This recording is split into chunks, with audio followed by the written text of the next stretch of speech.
All right, everybody, welcome back. Today we're going to be talking about the end of the UGA, or actually, we're going to talk about the entire UGA Georgia Tech game. Also, going to be talking a little bit about the OSU Michigan, just because it's important to the college football playoff and how it's shaping out for UGA. Also, Alabama is going to be playing later today around 3:30. So we're going to touch on that game a little bit and what we saw from Georgia today and the kind of matchup we can expect to see out of Georgia and Alabama coming up. So we're going to give everybody a few minutes to go ahead and join the live show. We're going to go over the whole stats. We're going to talk about the box score, some pretty unique stats that popped up throughout the game, and really the different factors that came into effect during the Georgia game. So if you guys would go ahead and subscribe to the channel, you guys can see us over here. My name is Big Dog Brett, as you can see over here. And helping out Mark today. Appreciate you guys joining the channel, supporting him. You can also go over and check me out at Big Dog Brett on YouTube, DAWG, just like listed right there. But make sure you subscribe to all of Mark's channels, Mark Rogers TV, and you guys get great quality content from him. Much appreciate you guys being here. Carlos Yates, yeah, appreciate you being here. Go Vols, beat Vanderbilt. That's right. Forgot you guys are playing today. That could be a really pretty interesting matchup. How's everybody doing today? Go ahead and hit the thumbs up if you would. Much appreciated. All right. So now that we kind of got a few people in here, but who has Georgia played? What's up, George? We ain't played nobody, man. We have played nobody. Yeah. But even though we've played nobody, we're still 12-0. Just absolutely dominating defeat. My opinion, player of the game was probably Brock Bowers. Man, this guy was playing like a tank the whole game. Just killing it. So right now we're currently streaming to the SEC channel, Voice of College Football, and the Georgia channel, Voice of College Football. So if I missed your comment, guys, I apologize. I'm new, kind of new to the multi-streaming factor, but if I miss it, it's not intentional. You guys have any questions about the game, go ahead and throw them at me. We'll tackle them one by one as we go along here. But in the meantime, we're going to go over some of the stats for this game. Man, what a great game. Georgia put the foot on the gas pedal early, came out, scored 10 points first quarter, 2 more touchdowns second quarter, 10 more touchdowns the third quarter, even though we had put in the backups. And then in the fourth quarter, we still scored another touchdown, making it 45-0. And we were only 4 points away from the greatest victory in points scored in this matchup series. Georgia still came in third, 45-0. The next two go to Georgia Tech. One, I believe, was in 1943, and the other one was in like 1905. So a big disparage between Georgia Tech and Georgia right now. The teams really couldn't be any different. Currently, Georgia's ranked number 1, and you can see why. The consistency throughout the entire game was just there. A couple of questions though. Georgia did show some weaknesses on a few things. I think the biggest thing Georgia showed some weakness on was third down efficiency. Even though Georgia only had 5 third downs, we went 2 for 5 on third down, which is obviously around 40%, not where we want to be. Georgia Tech was around 36%, so they were a little bit on 5 for 14. They only had 9 first downs the entire game. Georgia did an outstanding job of stopping that Georgia Tech offense. Excuse me. Passing, Georgia went for 255 yards in passing, and we only saw 68 yards of passing out of Georgia Tech. Of course, that's nothing new. We're used to seeing a Georgia Tech triple option, so passing yards are usually pretty low for that. But they don't have the triple option anymore, and Georgia still stopped the passing. They went for 98 yards rushing. They weren't able to break 100 yards in rushing. Georgia, I think, had been averaging around holding teams to around 70 yards or so. They had a couple of times they were able to get some momentum, something Georgia's got to get cleaned up. Georgia had an outstanding day on offense. Our average rush attempt was 6.7, and it's hard to stop any team when they're averaging 6.7 yards per rush. George says, I know Georgia fans are getting nervous. You're starting to ask yourself, can this really be true? 1980 was a long time ago. You really need this one. Just a few more games so you can hold your head up again. I got to go. I have 3 games going at once. Appreciate it, George. I got to say, this year I probably feel the least nervous I've ever felt as far as being a Georgia fan facing an Alabama team of any type. This team has just been dominant on all fronts. We really have it well put together. Stetson Bennett performed much better in this game than we've seen him perform in the past. I was actually very pleased with his performance in this game. Excuse me, and we'll get into that here in a minute. This was a really interesting game. There was no turnovers, and of any kind. There was no fumbles, no interceptions, none of that. So very clean game for both teams. And even though Georgia ran up the score 45-0, Georgia Tech had more possession at 33 minutes. Georgia right at 27.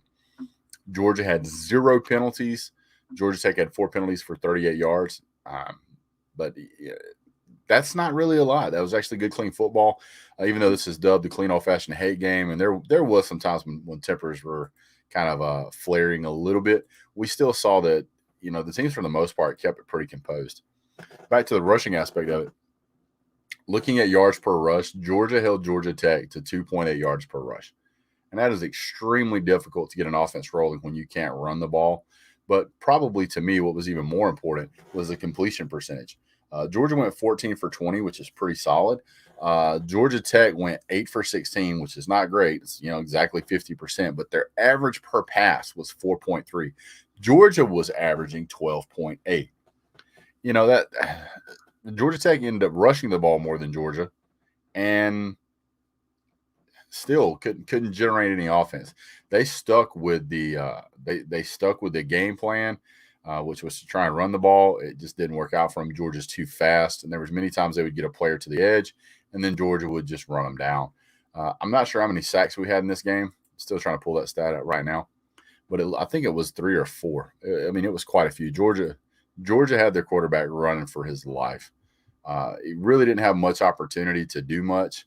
We watched both teams kind of figure out what was going to happen early on. It really didn't seem like they were going to be able to do much. Yates, who went 8 for 16, only threw for 68 yards.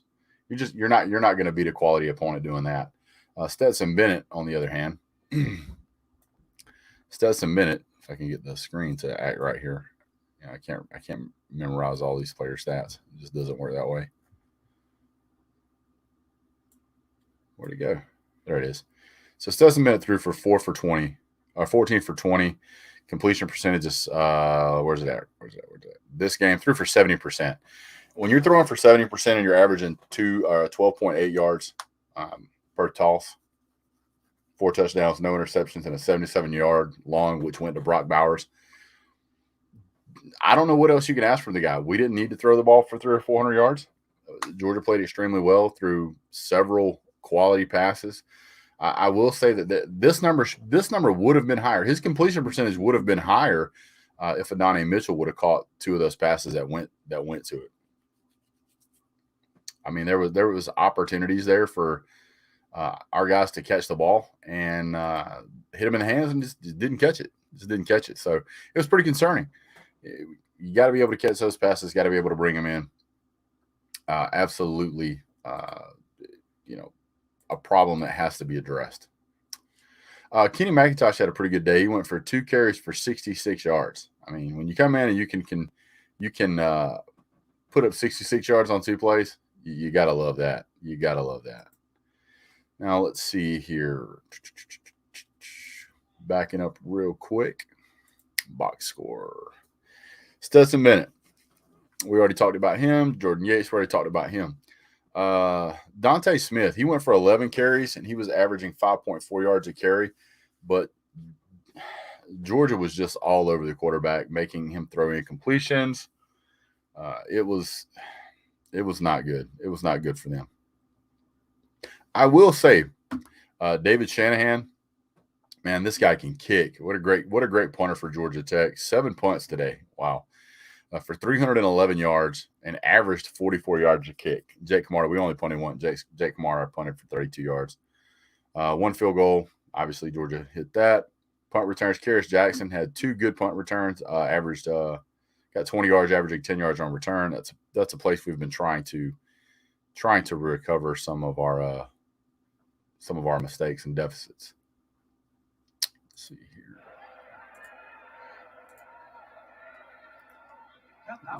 Let me see here. We got something streaming music here. Let me stop that. There we go. Brock Bowers today, man. Only had 3 receptions, but it seemed like he was catching everything in the world. 3 receptions, 100 yards, averaging 33.3 to the infinity. Yards per catch, 2 touchdowns with a 77-yard long. It was so nice to see Brock Bowers catch that pass over the middle and just absolutely rocket past every player. When he caught the ball, there was 4 or 5 players behind him, in between him and the goal line, and he just shot right through him. There was really nothing anybody could do. Rosamie Jack-Saint got a catch. Jermaine Burton got a catch. Darnell Washington had a great catch.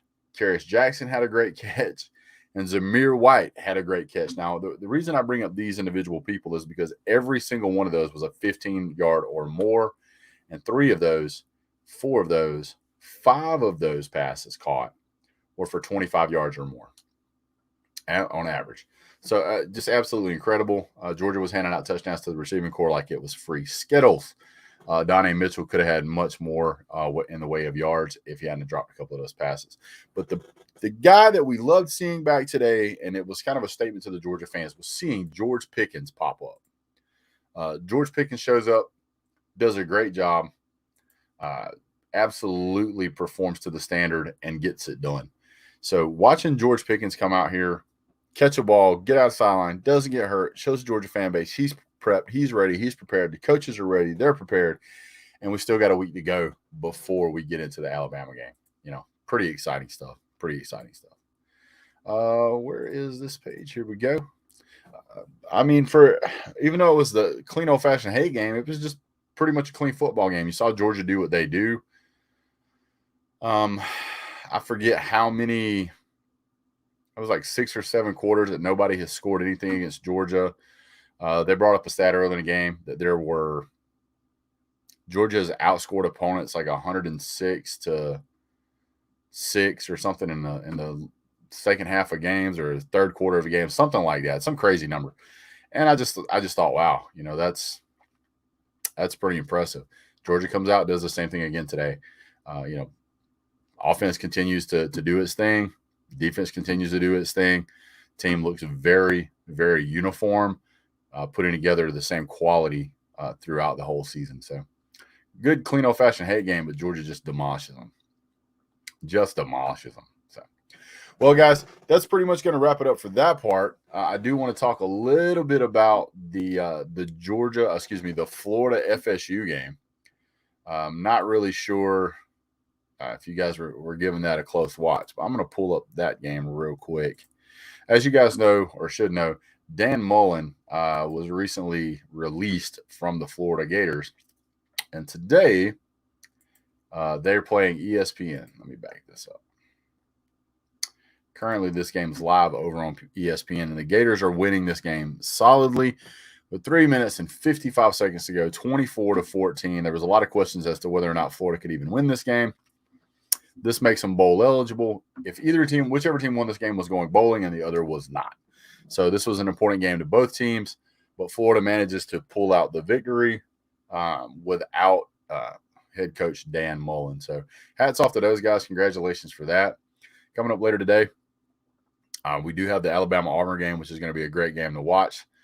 Alabama has already clinched the East, and Auburn has already qualified to make a bowl game. So I'm curious as to what kind of motivation they're going to have, especially after losing their starting quarterback, Bo Nix, for the rest of the season. He was out last week as well. Don't know what we're going to see out of that coming up. Currently, right now, we've also got the OSU-Michigan game. Really looks like OSU's about to go down. It's 42-27. So unless something miraculous happens, that game's pretty much over. So I really want to appreciate you guys for jumping in. Don't forget to like and subscribe to the channel, Mark Rogers TV. Go check out Mark Rogers TV. Subscribe to that channel and all the sub-channels. We'll see you guys soon. I'm Big Dog Brett. Have a great day. God bless. Go Dogs.